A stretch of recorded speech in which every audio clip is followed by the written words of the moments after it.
Welcome back to a new brand mini vlog. अपने हिसाब से करते हैं आज का व्लॉग स्टार्ट अपने छोटे भाई और अपने प्यारे दोस्त फारूक अहमद साहब के साथ। उसको मैंने आज बुलवाया था कि न्यू पेज बनाते हैं और कुछ एडिटिंग का जो इशू आ रहा था वो भी सीखेंगे उनसे। और फिर हमने चावल छोलों का किया नाश्ता, अपना काम वगैरह मुकम्मल करके कुछ जो सीखना था वो सीख गए थे। फिर मैं गया अपने शहर के मशहूर सब्ज़ी वाले के पास, नियाज़ अहमद पिताफी के पास। ये कमाल का बंदा है, ये एक बहुत ज़बरदस्त इखलाक वाला बंदा है। इसकी सब्ज़ी ऐसे चलती है बस क्या ही बात है। ये इलाके वासियों की बहुत अच्छी खिदमत करता है।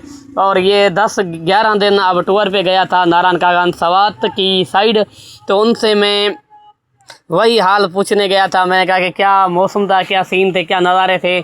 उसने कहा बहुत ही मज़ा आया और ये हमारा सस्ता टूर था, ठंडा टूर था। 10,300 जो किराया था गाड़ी का, उसके साथ साथ 18,000 में रेंट, होटल और रोटी भी आ गई थी। इतना ज़्यादा खर्चा नहीं है। लोग ऐसे कहते हैं कि 50,000 लाख रुपया खर्चा आ जाता है, लेकिन जो घूमना चाहता है गरीब बंदा वो बेशक जा सकता है। बहुत अच्छे ये जो है टूरिस्ट होते हैं, वहाँ पे बहुत खूबसूरत माहौल होता है।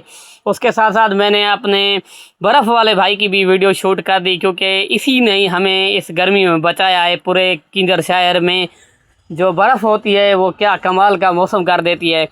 अमीन भाई के बड़े भाई ये यूनिवर्सिटी के स्टूडेंट इस शॉप पे फंसे हुए हैं। बहुत गर्मी में इसको बहुत मज़ा आ रहा है। इसने कहा कि सारा दिन काम करते हूँ, फिर जूस पिलाया करो मुझे शाम को। ये काम अपने शॉप पे करता है, जूस मुझसे पीता है। गर्मियों का हल हमारे शहर में यही जूस है, कमंद का जूस, जो हम पीते रहते हैं रोज़ाना के बेस पे।